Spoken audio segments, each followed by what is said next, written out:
ሰላም ጤና ይስጥልን ውድ የቻናላችን ተከታታዮች የፕሮግራማችን ቤተሰቦች ይህ አብዲራዋቲው ነው። ፕሮግራማችንን ላይክ በማድረግ እንድትጀምሩ ላይክ ስታደርጉ የዚህም ፕሮግራም ተደራሽነት ከፍ ስለምታደርጉ ላይክ እያደረጋችሁ ተደራሽነታችንን እንድታሰፉ አዲስ ከሆናችሁ ደግሞ ሰብስክራይብ በማድረግ ለዚህ ቻናል ቤተሰብ እንድትሆኑ ይህንን ፕሮግራም ከሀገር ውጭ የምታደምጡ የቻናላችን ተከታታዮች እንደ ሁሉ ጊዜው በሱፐር ስቲከር፣ ሱፐር ቻት፣ ሱፐር ታንክስ ድጋፍ እንድታደርጉ የአክብሮት ግብዣችን ነው። በትናንትናው ዕለት ጥሪያችንን አክብረው በሱፐር ታንክስ ድጋፍ ያደረጉልን ልዩ አድማጮች አሉ። እነሱን በማመስገን እንግዲህ የዛሬውን ትልቁ ተጠባቂ ጨዋታ ወደ እናንተ ቅድመ ጨዋታ ግምገማ የምንጀምር ይሆናል። ጥበቡ ላደረክልን የሱፐር ታንክስ ድጋፍ ከልብ እያመሰገን እንዲሁም አህመድ መንሱር ከስዊድን ላደረክልን በተመሳሳይ ሱፐር ታንክስ ድጋፍ ከልብ እያመሰገንን ድጋፋችሁ እንዲቀጥል የአክብሮት ግብዣችን ነው። እንዲሁም ሌሎቻችሁ በተመሳሳይ መልኩ ከሀገር ውጭ የምታደምጡ ድጋፍ እንድታደርጉ የአክብሮት ግብዣችን ነው። ቪላ ፓርክን በተመለከተ ቅድመ ጨዋታ ግምገማ እናደርጋለን። ጠለቅ ብለን እያንዳንዱን ጉዳይ ከቲም ኒውስ እስከ አሰልጣኞች መነሻ ድረስ እስከ ሜዳ ውስጥ የሚጠበቁ እንቅስቃሴዎች ምን ሊመስሉ ይችላሉ፣ ጉዳት የዚህን ጨዋታ ውጤት ሊወስን አይችልም ብለን ፕሮግራማችንን እንጀምራለን። የትኛውም ተጫዋች ሊጎል ይችላል፣ ሊጎዳ ይችላል። የቡድን ባላንስን የሚጠብቁ ወሳኝ ተጫዋቾች ሊጎዱ ይችላሉ። ግን የቲም ግንባታና የግለሰብ ቡድን ለያይተን እንመለከታለን። በተለይ በሚካኤል አርቴታ አርሴናል ውስጥ የተጫዋች ጉለትን ያላሰበ ቡድን በተለያዩ ወይም ተጎድቶ በማያውቁ ተጫዋቾች ምክንያት አሁን የአርሴናል ችግር ይጋለጣል ብሎ ማሰብ ተገቢ አይደለም። ይሄን የምንልበትን ደግሞ የራሳችንን እይታ ምናነሳ ይሆናል። የቪላ ስቴዲዮም በቀላሉ 3 ነጥብ የማይገኝበት ስቴዲዮም እንደሆነ ይታወቃል። አስደናቂ ፎርም ላይ ነው የሚገኙት። ኡናይ ኤምሬ የቀድሞ ክለባቸውን ነው የሚገጥሙት። እንደውም በአንድ የስካይ ስፖርት ከጋዜጣዊ መግለጫ ውጪ የነበራቸው ኢንተርቪው ላይ በሚካኤል አርቴታ የእዛው አንድ መንደር አርቴታ ያደገበት መንደር ቀደም ብሎ ያደጉ ባለሙያ ናቸው። ኡናይ ኤምሬ እንደምታውቁት ሁለቱም የጉፔስኮ ሳን ሰባስቲያን እዛ ባስክ ስፔን ውስጥ አብሮ ነው አንድ አካባቢ ነው ያደጉት። አብሮ ስለ አብሮ አደግ ሳይሆን ኡናይ ኤምሬ በእድሜ ከፍ ቢሉ ከሚካኤል አርቴታ ጋር አንድ መንደር ጉፔስኮ የምትባል መንደር ውስጥ ነው ሁለቱም ማደግ የቻሉት። ይሄ ቦታ በነገራችን ላይ በእግር ኳስ ጥናት ሊደረግበት ይገባል። አስደናቂ አሰልጣኞች የሚፈልቁበት ቦታ ሆኗል። በተለይ በዘመናዊ እግር ኳስ ጁኒየር ሎፕቴጌ፣ አሁን ደግሞ የበርንማውዝ አሰልጣኝ አንዶኒ አሮላ፣ ዛቪ አሎንሶ፣ ኡናይ ኤምሬ፣ ሚካኤል አርቴታ እዛ ጉፔስኮ መንደር ነው ያደጉትና እንደውም አሎንሶ፣ አርቴታ፣ አንዶኒ አሮላ ተመሳሳይ ኤጅ ላይ ነው የሚገኙትና ጁኒየር ሎፕቴጌና እንዲሁም በተመሳሳይ ኡናይ ኤምሬ ተመሳሳይ ኤጅ እንደውም አብሮ አደግ እንደሆኑ ይነገራል። እዛ ሳን ሰባስቲያን ጉፔስኮ ነው ያደጉትና የዛ ቦታ ውጤቶች ናቸው እንግዲህ ዛሬ በፕሪሚየር ሊጉ አንደኛና ሶስተኛው ነው የሚገናኙት። ኡናይ ኤምሬ እንግዲህ ቪላ ፓርክ ላይ ኮምፓክት ሆኖ የሚቀርቡበትን ስትራቴጂና የሚካኤል አርቴታ አርሴናል አንዳንዴ በሚሰሙ የጉዳትና የቡድን መረጃዎች ላይ በተለይ ከየትኛውም የእንግሊዝ ቡድን ከ20ዎቹ በ19ኙ ቡድን የጋዜጣዊ መግለጫ መነሻ አድርገን ነገራቶችን ከግምት ማንሳት እንችላለን። ግን በሚካኤል አርቴታ ጋዜጣዊ መግለጫ ላይ ሁሌም እርግጠኛ መሆን አይቻልም። ምክንያቱም የተጋጣሚ ክለብ ራሱን ሞር ኦርጋናይዝድ አድርጎ ይመጣል ብሎ ስለሚያስብ ለተጋጣሚ አሳይመንት መስጠት የሚጀምረው ከጨዋታው ቀደም ብሎ በሚሰጥ ጋዜጣዊ መግለጫ ጭምር ቀደም ብሎ አሳይመንት አስቀምጦ የሚያልፉ ኤጌሌ ይገባል ወይ ሊገባም ላይገባ ይችላል።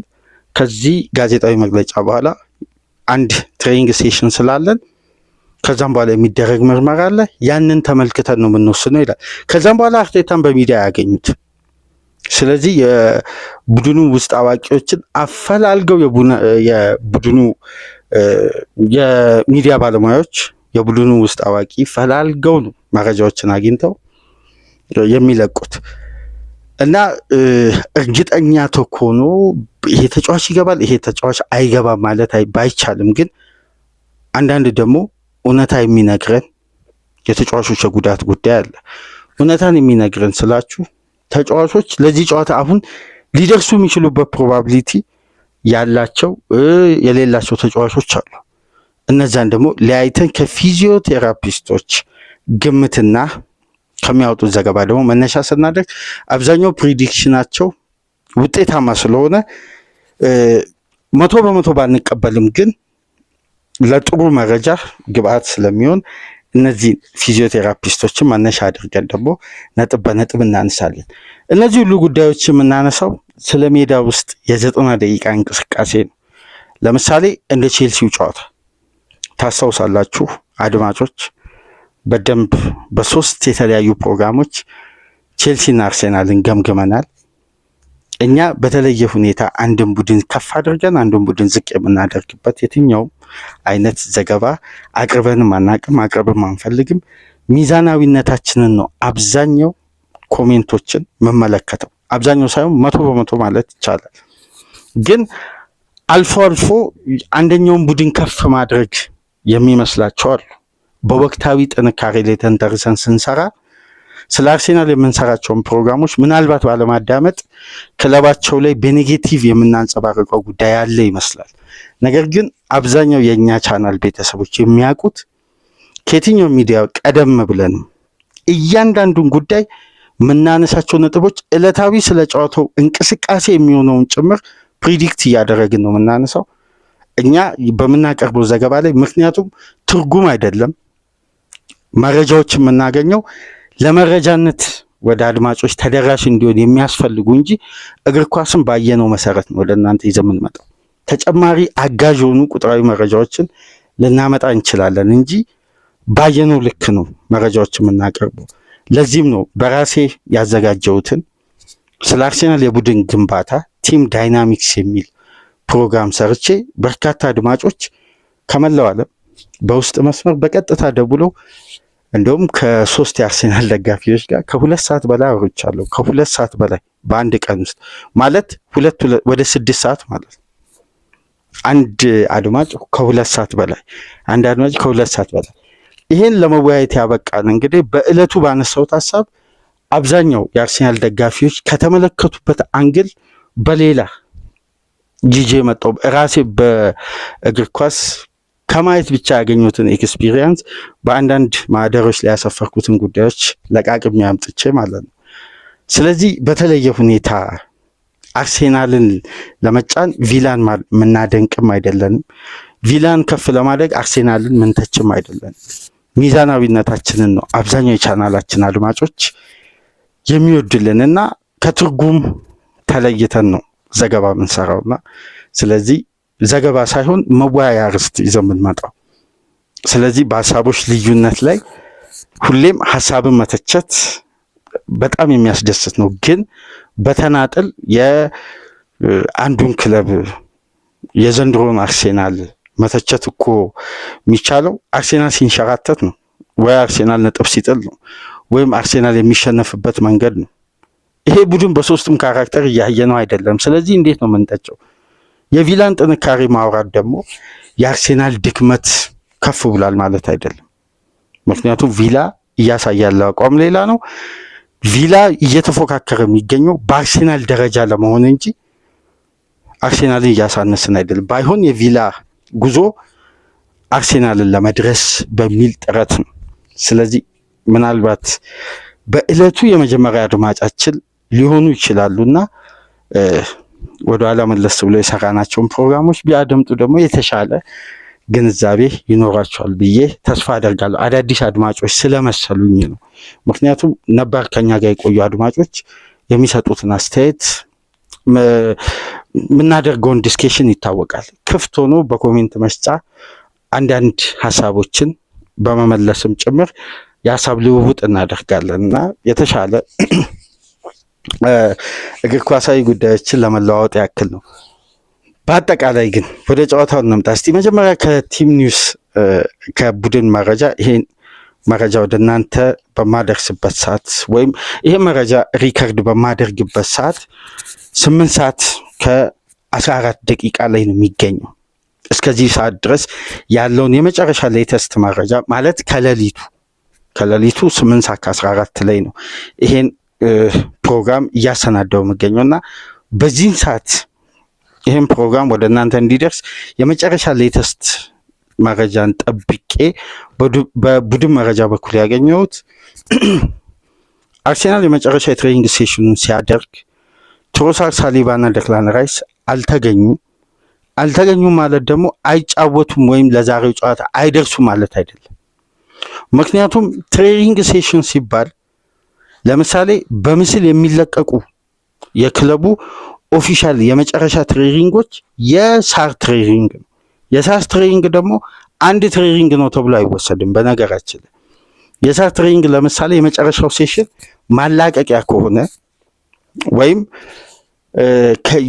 በአካል ብቃት ረጅሙን ትሬኒንግ ሰርተው፣ ትሬኒንግ ሲባል የሳር ላይ ትሬኒንግ ብቻ ስላልሆነ በጂም በአካል ብቃት ከፍተኛውን ስራ ሰርተው ሌት ፊትነሳቸውን ለማሳደግ እዛው ጂም እንዲቆዩ የሚደረጉ ተጫዋቾች አሉ። ለምሳሌ ታስታውሳላችሁ ከብሬንፎርዱ ጨዋታ ቀደም ብዬ ቡካዮ ሳካ የመጨረሻውን ትሬኒንግ አልታየም በምስሉ ላይ። ነገር ግን አይሰለፍም ማለት አይደለም፣ ቤንች ሊሆን ይችላል። የተወሰነ የጤንነት ክፍተት አለ። ይሄ አዲስ መረጃ ነው። በተመሳሳይ ዊሊያም ሳሊባ ብዬ አጋርቻችሁ ነበር እና ሳካ ተቀይሮ ነው የገባው በጨዋታው ቤንች ወይም ሮቴሽን ሆኖ ሳይሆን ሌት ፊትነስ ቴስት ላይ 90 ደቂቃ መጫወት ስለማይችል በእለቱ። ልክ በተመሳሳይ እንግዲህ እነ ደክላን ራይስ በጂም የፊትነስ ደረጃቸውን ለማሳደግና ይሄ በፍጥነት ለዛሬው ጨዋታ እንዲደርሱ ለማድረግ በተለይ ከጉዳት የሚመጣ ተጫዋች ሳር ላይ ከቡድኑ ጋር እኩል ትሬኒንግ ከመስራት ይልቅ በጂም አካል ብቃቱ ማጠንከርና ከዛ ህመም በደንብ ሪከቨር ማድረግን ቅድሚያ ይሰጣሉ። ለዛ የመጨረሻ የትሬኒንግ ሴሽን ለምሳሌ 3 ሰዓት ቡድኑ ትሬኒንግ ቢያደርግ 30 ደቂቃ ይሆናል ምናልባት ሳር ላይ ትሬኒንግ ቢሰሩት። ቀሪውን 2 ሰዓት ከ30 ደቂቃ በጂም ይሰራሉ። ታክቲካል ቦርድ ላይ ስለ ነገው ጨዋታ ቅድመ ዝግጅት አለ። በአዳራሽ ውስጥ ቁጭ ብሎ ከሚካኤል አርቴታ ጋር በቪዲዮ የታገዘ። ከዛም በኋላ በጂም ብቻ መቆየት አይደለም። አንዳንድ ክለቦች ቅርጫት ኳስም ተጫዋቾች ረጅም ሰዓት እንዲጫወቱ፣ በቴኒስ ኳስም የተለያዩ ታክቲካል ጉዳዮችን ሲያሰሩ ይቆያሉ። ያም የትሬኒንግ አንዱ ክፍል ነው። ስለዚህ በሳር ትሬኒንግ ላይ አልታዩም ማለት ተጫዋቾች ለነገው ጨዋታ ፊት አይደሉም ማለት አይደለም። የሳር ትሬኒንጉ 30 ደቂቃ ያስፈለገው ምናልባት ይሄ በቪዲዮ የታገዘ ታክቲካዊ ዝግጅትን በተወሰነ መልኩ ሜዳ ላይ ለመመልከትና አንዳንድ ደግሞ በክለቡም ሆነ በየትኛውም በክለቡ ቲቪም ይሁን በየትኛውም የሚዲያ ስርጭት የማይቀርቡ የሳር ላይ ትሬኒንጎች አሉ። ታክቲካዊ ሙከራዎች አንዳንዴ ፔፕ ጋርዲዮላ ለኤክስፐሪመንት ሲባል ለሌሎች ክለቦች ግብዓት እንዲሆን እና አማዞንን ፈቅዶ እንዲቀረጽ ያደርጋል። ነገር ግን ቪዲዮ ሪሊዝ የሚሆነው ቢያንስ ከ4 ወር 5 ወር በኋላ ነው። ስለዚህ በዛ ትሬኒንጎች ላይ ሊገኙ ይችላሉ። በጭራሽ ሚዲያ ላይ የማይለቀቁ አሉ ትሬኒንጎች። እንዲሁም ለሹት እኮ የሚለቀቀው ትሬኒንግ ከ5 ደቂቃ የሚበልጥ አይመስለኝም። የለም ከዛ በላይም እንዲለቀቅም ክለቦች አይፈቅዱም። ምክንያቱም ተጋጣሚ በበቂ ሁኔታ ማዘጋጀት ማለት እኮ ነው ቪዲዮ ሶሻል ሚዲያ ላይ ከተለቀቀ። ስለዚህ ደክላን ራይስ፣ ትሮሳርድ እና ሳሊባ የሳር ትሬኒንጉ ላይ ነው ያልታዩት እንጂ በጂም ሊኖሩ ይችላሉ። የመጨረሻ ምርጥ 11 ላይ ታክቲካል ቦርድ ላይ ሚካኤል አርቴታ ገለጻ ሲያደርግ ሊኖሩ ይችላሉ። ይህን ማረጋገጥ የሚቻለው ዛሬ ጠዋት 4 ሰዓት ሁል ጊዜ እንደምላችሁ የኢሳም ካምንን የዴሊ ሜል ላይቭ ስትሪምን በተመሳሳይ የቴሌግራፍን የሳምዲንን ብትከታተሉ ትክክለኛውን የመጨረሻው ሌተስት መረጃ ታገኛላችሁ። ምክንያቱም ወደ በርሚንግሃም ከተማ አርሴናል ዛሬ ጠዋት ነው ወደ ሆቴል በቀጥታ በረራ የሚያደርገው ወይም ምሽት ላይ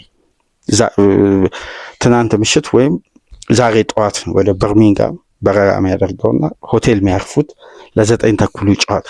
ያኔ የመጨረሻ ተጓዥ ቡድኑ እነማን እንደሆኑ ሁሌ የሚለቀው ኢሳም ካህን ነው፣ የአርሴናል ውስጥ አዋቂ፣ የዴይሊ ሜል ሪፖርተር። እሱ መከታተል ትችላላችሁ። ግን የመጨረሻው አፕዴት ይሄ ነው በእኔ በኩል ያገኘሁት። ነገር ግን እንደ ጉዳታቸው መጠን ከተመለከትን ምናልባት ለዚህ ጨዋታ ላይደርስ ይችላል ብለን ልንደመድም የምንችለው ተጫዋች ሊያንድሮ ትሮሳርድ ምናልባት እሱ ለዚህ ጨዋታ የመድረሱን እድል 40% እናደርገውና ያለመድረስ እድሉን 60% እናደርግ። ነገር ግን ራይስና ሳሊባን 50-50 ሊደርሱም ይችላሉ ላይደርሱም ይችላል፣ አልታወቀም። ምንም አይነት መረጃ የለም። የሚቀርበው መረጃ ሁሉ እርግጠኛ ለመሆን የሚያስችል አይደለም፣ በጭራሽ አይደለም። ስለዚህ መጠበቁ ነው የሚሻለው። እስከ ጠዋት 4 ሰዓት ኮንፈርሜሽን ይኖራል። ሌላኛው ጉዳይ እንግዲህ የአርሰናል ደጋፊዎችን ፍጹም ያበሳጨው በጉለት ላይ ጉለት የጨመረው የክርስቲያን ሞስኬራ ጉዳት አሁን የመጀመሪያ ስካኑ ታይቶ ልክ እንደ ጋብርኤል ማጋሌሽ ፈርስት ስካን ታየ። ማጋሌሽ ከ6 እስከ 8 ሳምንት ተባለ። ነገር ግን አርቴታ ያለው ሁለተኛም ምርመራ ስላለ እስከዛ ድረስም ላይቆይ የሚችልበትም እድል አለ ብሎ ነበር። የክርስቲያን ሞስኬራ የትናንትናው ምርመራ የመጀመሪያው ምርመራ እንደሚያሳየው ከሆነ ተጫዋቹ መጠነኛ ጉልበቱ ላይ ጉዳት ነው ያስተናገደው። ስለዚህ የተወሰነ የተወሳሰበ ምርመራ ውጤት ቢኖርም ግን እንደነ ሳም ማክቤል እና ዴቪድ ኦርኒስተን ዘገባ ከሆነ ከ6 እስከ 8 ሳምንት ከሜዳ የሚርቅ ይሆናል ማለት ነው። የመጀመሪያ የምርመራ ውጤት የሚያሳየው ምልክቶች እነዚህ ናቸው። በቀጣይ እንግዲህ ሞር ኮንፈርም ይደረጋል ተብሎ ይጠበቃል። በአርሴናል በኩል የተሰማው የቡድን መረጃ ይሄን ይመስላል። በቪላ በኩል ታይረል ሚንግ እና ሮዝ ባርክሌይ ከዚህ ጨዋታ ውጪ መሆናቸው ተገልጿል። ዲቦ ማርቲኔዝ ግብ ጠባቂው ከብራይተን ጋር እንደምታውቁት ማማማቂያ ላይ ነው። መጠነኛ ህመም ተሰምቶት በሁለተኛው ግብ ጠባቂ የተቀየረውና ምናልባት የጨዋታ የማምለጥ እድል አለው። እሱም ሌት ፊትነስ ቴስት ስላለ እንግዲህ እስካሁን ድረስ ኮንፈርም አልተደረገም። በቪላ በኩል ያለው ይሄ ነው። ታዲያ ሚካኤል አርቴታ ለዛሬው ጨዋታ የኡናይ ኤምሪን ፈተና የመሻገር ግዴታ አለበት። አንድ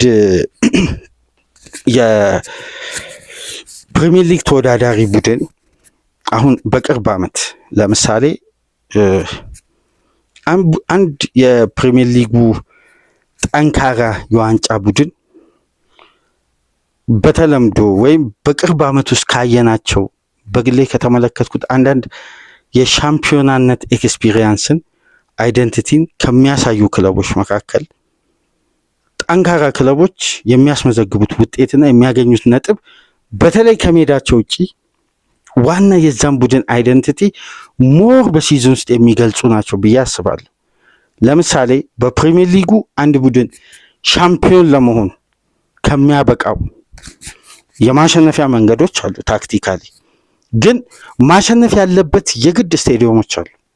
አሁን በፕሪሚየር ሊግ በጣም ፈታኝና 3 ነጥብ ለማግኘት ብዙ ጥረት፣ ብዙ ድካም፣ ብዙ ልፋት፣ ብዙ ዝግጅት፣ ብዙ ተለዋዋጭ ታክቲካዊ የጨዋታ መንገድ ይዞ መቅረብ የሚያስፈልግባቸው ስቴዲየሞች አሉ። በጣም በጣም ፈታኝ ስቴዲየሞች እንደ ተጋጣሚው ስታንዳርድ ሳይሆን ይዞ እንደሚቀርበው የጨዋታ ስታይል መነሻ በማድረግ አንዳንድ ቡድን ፍሌክሰብል የሆነና በጣም አዳፕት ስላደረገ ተጋጣሚን የሚወርበት መንገድ አንዳንዴ ያ ቡድን አሳልፎ የመጣቸውን ፊክቸሮችንም መመልከት ያስፈልጋል። አሁን እንዲሁ መደምደምም ተገቢ አይደለም። ቪላ ያለፉትን ጨዋታዎች በአካል ብቃት ፍጹም ዶሚኔት የሚያደርጋቸውን ቡድኖች ነው ያሸነፈው። ሊድስን ተመልከቱ፣ ወልቭስን፣ ብራይተንን፣ እያንዳንዱን ጨዋታ በአካል ብቃት ከቪላ ከፍ የማይሉ ቡድኖች ናቸው። ቪላ አግሬሲቭ በመሆንና ሞር ጌሙን ፍጥነትና ጉልበት በመጠቀም መግደል የሚችለው ጨዋታ ነው። ይህ ፊዚካል ጌሙን ሃንድል ማድረግ ይችላል፣ በደም ኮንትሮል ማድረግ የሚችል። ምክንያቱም እነዚህ ተጋጣሚዎች አንደኛ ስታንዳርዳቸው ቪላ ደረጃ አይደለም። ብራይተንን ንቶ ወልቭስና ሊድስን ላለማውረድ የሚጫወቱ ናቸው። ቪላ ቢያሸንፋቸው የሚገርም አይደለም። ብራይተንን ግን ማሸነፍ ታክቲካሊ አግሬሲቭ እና ፍጥነትና ጉልበትን መጠቀም ብቻ ሳይሆን ቴክኒካሊ ብልህ መሆንም ያስፈልጋል። ብራይተንን ማሸነፍ እና ተጋጣሚ አረቶ ዋንጫ ለማንሳት በፕሪሚየር ሊጉ አንድ ቡድን በቂ ምስል ከሚያሳይባቸው ስቴዲየሞች መካከል ለእኔ በግሌ አንደኛው ቪላ ፓርክ ነው። አሁን ለአርሴናል ዛሬ በዋንጫ ጉዞ ላይ የዚህም ቡድን አይደንቲቲ የሚገልጹ ትላልቅ ጥንካሬዎችን ልንመለከት የምንችልበትም ለአርቴታ በሲዝን ውስጥ ከዚህ በፊት ብለንም አናቅም ልንልም አንችልም። አሁን ግን ለመጀመሪያ ጊዜ በግሌ የምለው ነገር ለሚካኤል አርቴታ በሲዝኑ ትልቁ ጨዋታ ይሄ ትልቁ ፈተና። ምክንያቱም በወቅታዊ ብቃት በብዙ መመዘኛዎች እነዚህን ያልኩባቸውን ክራይቴሪያዎችን እናነሳለን። ቪላ ፓርክ ትልቁ ፈተና ስቴዲየም ነው። ሁለተኛው ስቴዲየም ደግሞ አሜክስ ነው። አሜክስ አሜሪካን ኤክስፕረስ ስቴዲየም ማለት ነው። የብራይተን የምላችሁ ከፊዚካል ጌም ሳይሆን ፍሌክሲቢሊቲ እና አዳፕት ሲስተምን አቀናጅቶ በየትኛውም የሜዳ ክፍል እኩል በተመሳሳይ ኤነርጂ ማጥቃት ስለሚችልና በየትኛው 45ም ኤክስፔክት የሚደረግ ቡድን ስላልሆነ ውጤት ለመቀየር ደፋር ቡድን ነው። ሜዳው ላይ 4 ተጫዋች ከረፍት በኋላ ይቀይራል። ሪስክ ለመውሰድ ምንም አይነት ወደኋላ አይልም። የሚመጣበትንም አደጋ እያሰበ ነው ሪስክ የሚወስደው የፋቢያን ዙለር ቡድን። ስለዚህ አሜክስ ላይ ማሸነፍ ሌላኛው አይደንቲቲ ነው ከቪላ ፓርክ። ሶስተኛው ደግሞ በግሌ ሴንት ጄምስ ፓርክ ነው። ይሄ ሜንታሊቲ የሚጠይቅ ስቴዲየም ነው። ፊዚካሊም ሜንታሊም አንድ ቡድን በደንብ ሬዲ ካልሆነ ይህን ጨዋታ ለማሸነፍ በሴንት ጄምስ ፓርክ ይከብዳል። ዋነኛው ሜንታሊቲ የሚያስፈልገው ከስቴዲየሙ ግለትና ጫና፣ ሁለተኛው በዕለቱ ከሚገኘው የጨዋታ እንቅስቃሴና አሰልቺ የሆነ የጉልበት ቡድን፣ በአራተኛ ደረጃ ጉዲሰን ፓርክ ነው የኤቨርተን ስቴዲየም። ይሄ ማለት በሚድል ክላስ ክለቦች ላይ አንድ ቡድን የሚያስመዘግበው ውጤት እነዚህም ቡድን ካላሸነፈ ዋንጫውን ለማሸነፍ ይቸገራል። ምክንያቱም ፕሪሚየር ሊጉን ፈታኝ ካደረጉ ክለቦች መካከል በየትኛውም ደረጃ ይሁን ለቶፕ 6 ቡድኖች አይተኙም፣ በሜዳቸውም ከሜዳቸውም ውጭ። ስለዚህ ለነዚህ የተለያየ ካራክተር አንድ የዋንጫ ቡድን ለእያንዳንዱ ቡድን መዘጋጀት አለበት። ከዚህ ቀደም ቢሆን ቶትናምን ልናነሳ እንችላለን፣ ግን ቶትናም የዛን ያክል አሁን አይደንቲቲው አስፈሪ ቡድን አይደለም በብዙ አንግል ስናይ እና በእነዚህ መመዘኛዎች እነዚህን ክለቦችና በአምስተኛ ደረጃ የመጨረሻ ያስቀመጥኩት የክሪስታል ፓላስ ስቴዲየም ሸለረስ ፓርክ። በአምስቱ ስቴዲየም አንድ ቡድን የሚያስመዘግበው ውጤት በግልጽ ዋንጫው ላይ ያለውን አቋምና ውሳኔ የዛን ቡድን አይደንቲቲ ጥርት አድርጎ የሚያሳይ ነው። ስለዚህ የመጀመሪያውን ፈተና ሚካኤል አርቴታ ዛሬ የሚገጥመው በቀጥታ ቪላ ፓርክ ላይ ነው።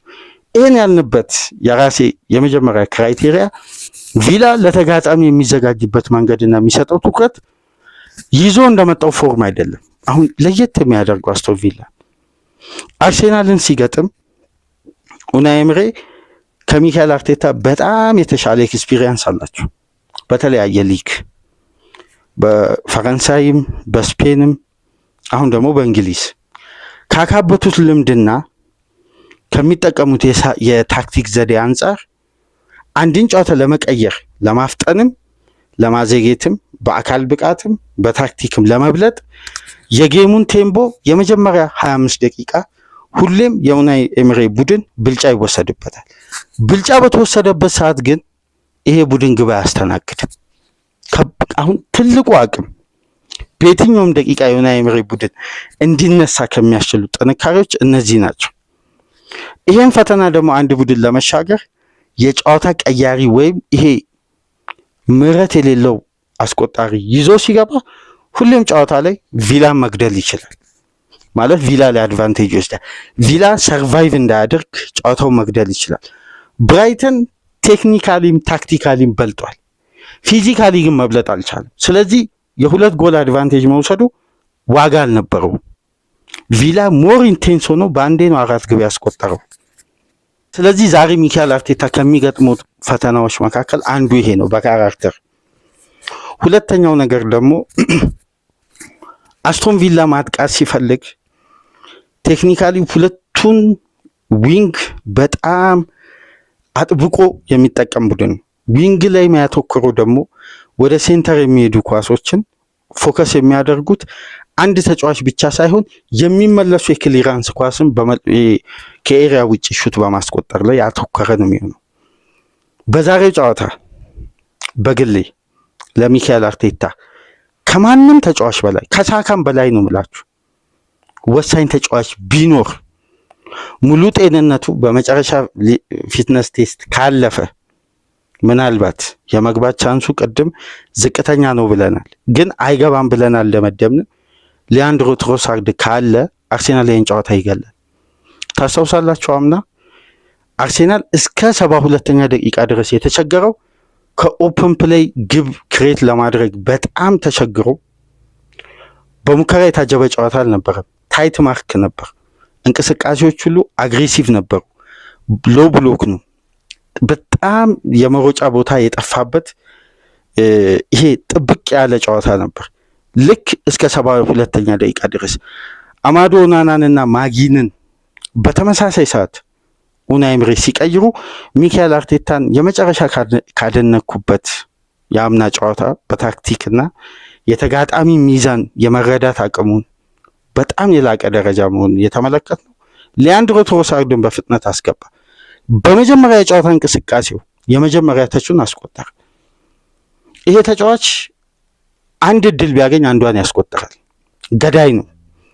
ትሮሳርድን ለየት የሚያደርገው ምንድን ነው? ጨዋታ ላይ አርሴናል በየትኛውም ከዚህ ተጫዋች የሚያገኘው ግብ ጌም ኦፍ ስቴት ነው። አቻ ያደርጋል ወይ ይመራል እንጂ ገና አርሴናል ውጤትን ለማጥበብ አይደለም። የትሮሳርድን ግብ እስካሁን ድረስ አርሴናል ቤት ከፈረመ በኋላ ይሄ ተጫዋች እያገለገለ። ስለዚህ በዚህ ጨዋታ አንድ እድልን ማባከን ዋጋ ያስከፍላል።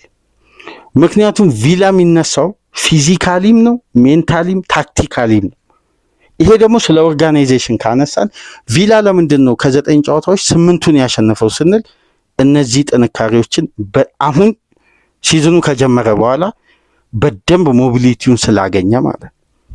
ስለዚህ ለሚካኤል አርቴታ ለእኔ በሲዝኑ ትልቁ ፈተና የሆነበት ምክንያቶች እነዚህ ናቸው። ቪላ ፓርክ የመጀመሪያ ጨዋታ እንጂ የቶትናሙን ጨዋታ ታስታውሳላችሁ። ቅድመ ጨዋታ ግምገማ ላይ አርቴታ ይሄን ጨዋታ በ2 እና 3 ጎል ልዩነት የሚያሸንፈው ጨዋታ ነው።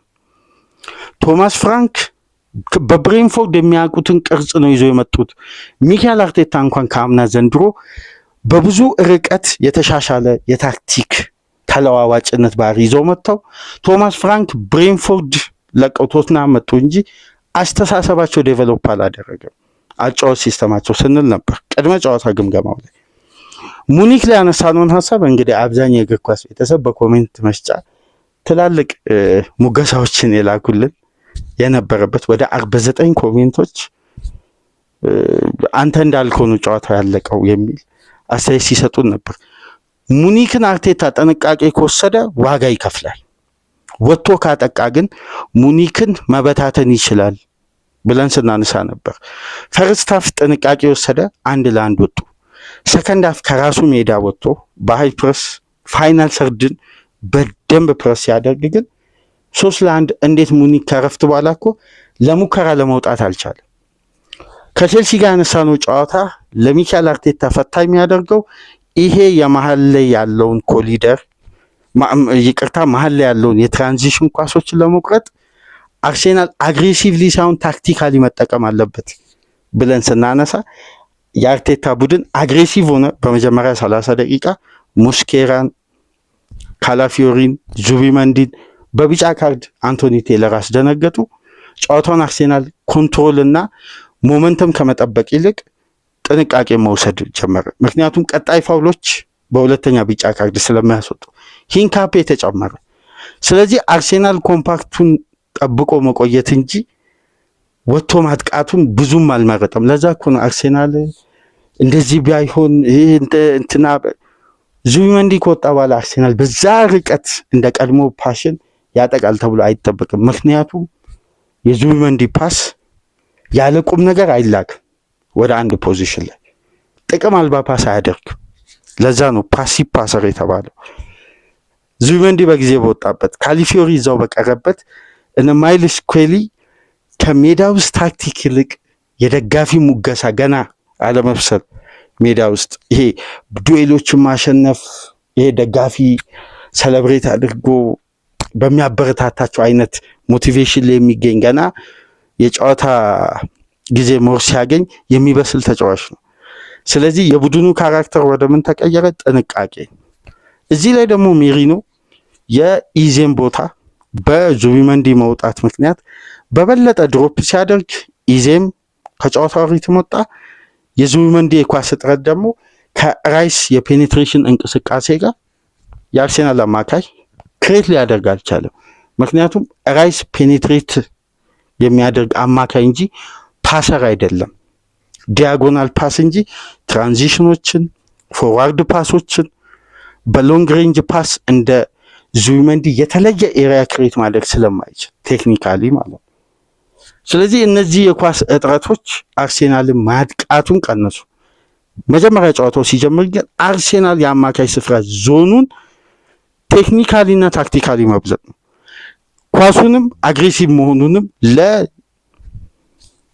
መተው ነው ያለበት ስንል ነበርና በካሴዶ መውጣትም አርሴናል ሞር አግሬሲቭ ሊሆን አልቻለም። ለምን? ቀደም ብሎ አንቶኒ ቴይለር ጨዋታው ላይ የወሰዱት እርምጃ ጌሙ ጥድፊያ በዛበት እንጂ ኢንቴንሲቲ የለውም። በነገራችን ላይ ጥድፊያ ይሄ መቻኮል ነው እንጂ በሃይ ኢንቴንሲቲ እና በተቀናጀ ሃይ ፕረስ ያ ጨዋታ አልተካሄደም። ጥድፊያው የደርቢ ጥድፊያ ነው አድቫንቴጅ ለመውሰድ እና በሶስቱ ጨዋታዎች ላይ ያነሳነው ሀሳቦች ተመሳሳይ ነው።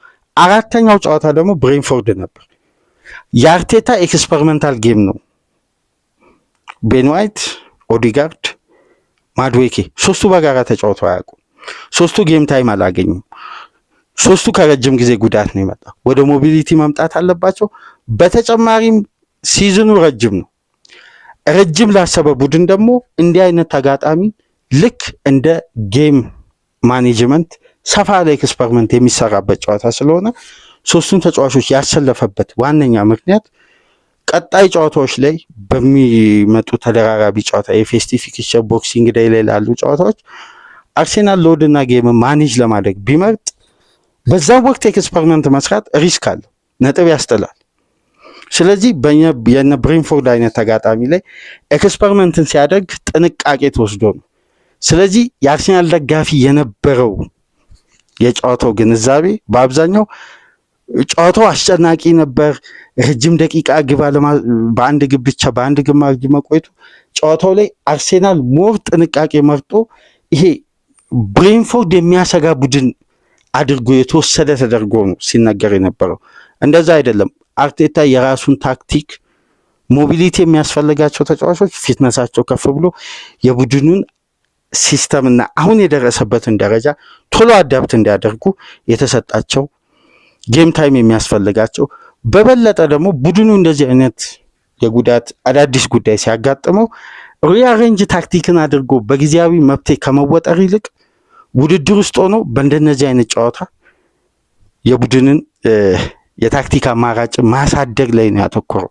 ስለዚህ የሚካኤል አርቴታ ቡድን በምስል የተለያየ ነው። ይሄ ደግሞ በዘንድሮ ሲዝን ከየትኛውም ቡድን በላይ እስካሁን ድረስ ላለው ጉዞ አርሴናልን የተለየ ያደረገው ዋነኛ ምክንያት እነዚህ ናቸውና የቪላ ፓርክ ጥንካሬና የአርሴናል የተለዋዋጭ ታክቲክ አይደንቲቲ የዛሬውን ጨዋታ በበለጠ በጉጉት እንድንጠብቅ የማይገመት አስደናቂ ጨዋታ ይሆናል። ሁለቱም በፍልስፍና ያደጉበት አካባቢ ጉፔስኮን የሚያስጠሩበት ጨዋታ ነው። ሁለቱም የአንድ መንደር ውስጥ ተወልደው ያደጉ ናቸውና ምን አይነት የዘመናዊ እግር ኳስ ምን ያክል ደረጃ እንደደረሰ ነው የምንመለከተው። ግን አንድ ጉዳይ በመጨረሻም ለማንሳት ያክል አርሴናል ላይ ለምንድን ነው መደነቅ ያለባቸውን አራት ጉዳዮች ማለት አራት ጨዋታዎች ሚዲያ አላደነቀም? ቶትናም ዘንድሮ የመጀመሪያ ታስታውሳላችሁ 6 ጨዋታ ከአርሴናል እኩል ግብ ያስተናገደው የግብ ቁጥር እኩል ነበር። ከዛም በኋላ ሙኒክን ነው የገጠመው። በርካታ ግብ ስለሚያስቆጥር ቀደም ብሎ ጨዋታን ስለሚገል የሚቆጠርበት የጨዋታ የግብ ብዛት አነስተኛ ነበር። ከዛም በኋላ ነው የጨመረው። ሙኒክ 6-2፣ 4-2፣ 5-1 ምናምን፣ ግን ክሊንሺት ለመጠበቅ ተቸግሯል። ግን ጠንካራ ቡድን ነው። ከዛም በኋላ የነበረው ቼልሲ ነው። ቼልሲ ከአርሴናል ጋር ሲጫወት ከ6 ጨዋታ 5ቱን አሸንፏል። ከአምስቱ ደግሞ በ4ቱ ጨዋታዎች በሁሉም ውድድሮች ክሊንሺት ጠብቋል። ስለዚህ ቼልሲም ጥንካሬ ላይ ነው ያለው ማለት ነው። ዲፌንሲቭ አክሽን፣ ሁሉም ክለብ ዲፌንሲቭ አክሽን ላይ ጠንካራ ከሆኑ አማካዮቻቸውን ካየን ደግሞ አግሬሲቭሊ ከፍተኛ ጥንካሬ አላቸው በአካል ብቃት። ስለዚህ ይሄ ቡድን ከሰሞኑ የሚያገኛቸው ክለቦችን ካያችሁ አርሴናል ለምንድን ነው በየጨዋታው ጉዳት የሚያስተናግደው? ተጋጣሚ ያለው ከፍተኛ የፊዚካል ጨዋታ ነው። ይሄን ለምንድን ነው ትኩረት ያልተደረገው? አንደኛ እነዚህን ክለቦችን ያለፈበትን መንገድ ደግሞ ለምንድን ነው የማይደነቀው? አሁን እኮ ሙኒክን አሸንፎ የሻምፒየንስ ሊግ ፌዝ አንደኛ መሆኑ ለሚካኤል አርቴታ ብዙ የሚያስገርም አይደለም። በዘንድሮ ጥንካሬ ሙኒክን ያሸነፈበት መንገድ ግን ሊተነተን ይገባል። ካሊፊዮሪን በሉዊስ ኬሊ ቀይሮ ባስገባ በ48 ሰከንድ መሰለኝ አይደል የመጀመሪያ ተቹ እንዴት አሲስት ሊሆን ቻለ? የሜዳ ውስጥ ታክቲክን ሂደት ባላንስ የማድረግ አቅምን የመረዳት ኳሊቲ ነው። ይሄን ሙኒክን ነው 64 ግብ ተጋጣሚ ላይ እስከ አርሴናል ጨዋታ ድረስ አስቆጥሮ የመጣውን ቡድን። ብሬንፎርድ እኮ በሊጉ 4ኛ ደረጃ ላይ የሚገኘው ከፍተኛ ቁጥር ካስቆጠሩ ግቦች መካከል በሊጉ 4ኛ ደረጃ ላይ ነው የሚገኘው። ከማንቸስተር ዩናይትድ ይሻላል፣ ከሊቨርፑልም ይሻላል። ብሬንፎርድ ያስቆጠረው የግብ ቁጥር በፕሪሚየር ሊጉ። ኢጎር ቲያጎ እኮ ብቻውን 11 ግብ አስቆጥሯል። አጥቂው ከሃላንድ ቀጥሎ የሚገኘው። አርሴናል 3 ተጫዋቾችን ቀይሮ 2 ናቹራል ሴንተር ባኮች በሌሉበት ክሊንሺት ጠብቆ ወጣ። 41ኛ ደቂቃ ላይ ሙስኬራ ተጎድቶ ወጥቶ ቶትንሃም በጣም ፊዚካል ቡድን መሆኑ የምንረዳው ፓውሊኛን፣ ቤንታንኩርን፣ ሳርን በአንድ ጨዋታ ቶማስ ፍራንክ እየተጠቀሙ ያው እዛ ያለው ብሬንፎርድ አይደንቲቲ ማለት ነው። ስለዚህ በፊዚካል ጌም አርሴናል የሚያወጣው ኢነርጂ ተጫዋቾች ላይ የሚፈጥረው የጨዋታ ሎድ አለ። ያ የሚያጋጥማቸው ደግሞ በጨዋታ ሎድ የሚመጡ ጉዳቶች አሉ። በደንብ ከተመለከታችሁ የጉልበትና የባት ጉዳት ነው የአርሴናል ተጫዋቾች እያስተናገዱ የሚገኙ ጨዋታ ላይ በሚኖሩ ፊዚካል እንቅስቃሴዎች የሚመጣ ከጫና የሚመጣ ጉዳት ማለት ነው። ስለዚህ የሚካኤል አርቴታ ቡድን እያሳለፈ ያለው ይሄ ምንድነው ፈተና ቀላል የሚባል አይደለም። በጣም ከባድ ፈተናዎችን ግን ቡድኑስ በዚህ ደረጃ ሳይደነቅ እየተሻገረ ነው። የዛሬው ግን ካለፉት ፈተናዎች ሁሉ ለየት የሚያደርገው የኡናይ ኤምሬ ከፍተኛ የታክቲክ እውቀትና ይሄ የቪላን ምስል የቀረጹበት መንገድ በየትኛውም ደቂቃ የመነሳታቸው አቅም ፊዚካሊም ታክቲካሊም ቴክኒካሊም ቡድኑን ገንብተዋል።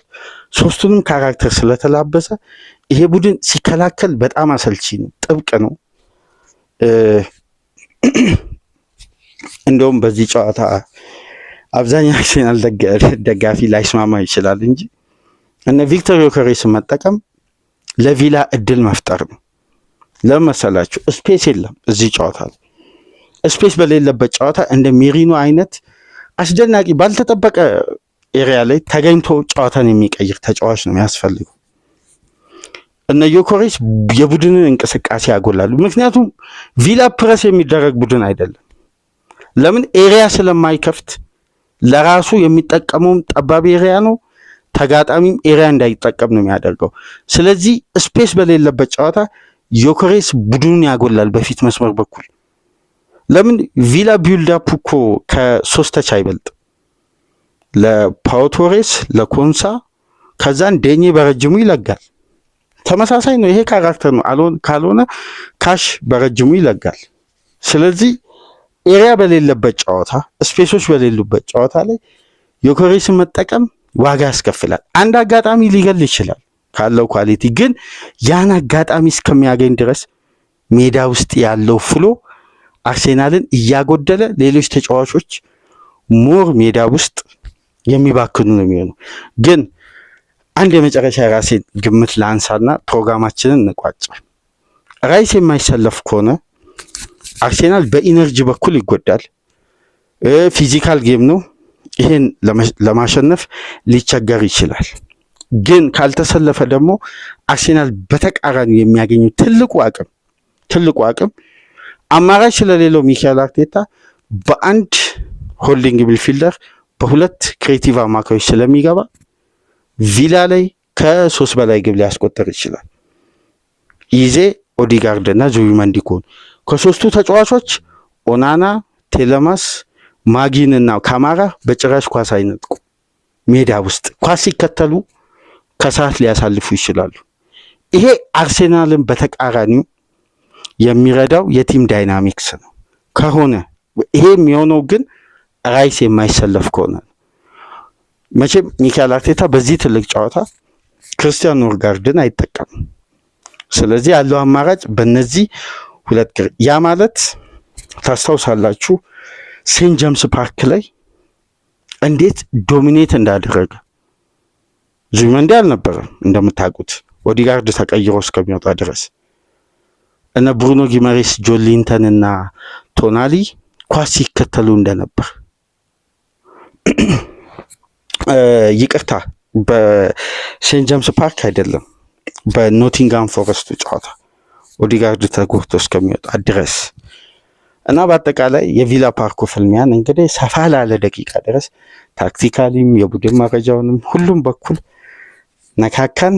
እዚህ ሜዳ ላይ እንግዲህ ቪላ ለ25 ተከታታይ ጨዋታ አልተሸነፈም። ለመጨረሻ ጊዜ የተሸነፈው አምና በኦገስት ወር በዚህ ፊክቸር ነው 2-0 በጥንካሬ ነው የቆየው። ስለዚህ ቪላ ፓርክ ላይ ምን አይነት ውጤት እንጠብቃለን? እስቲ አብረን በጋራ የምንመለከተው ነው የሚሆነው።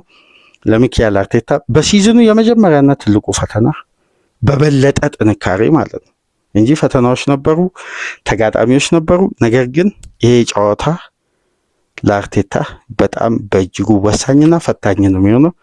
እስቲ እናንተ ግምታችሁን እያስቀመጣችሁ ሀሳብ አስተያየታችሁን በተለይ የምታጠናክሩት ሀሳብ ካለ ደግሞ ዘርዘር አድርጋችሁ እየጻፋችሁ መወያየት እንችላለን።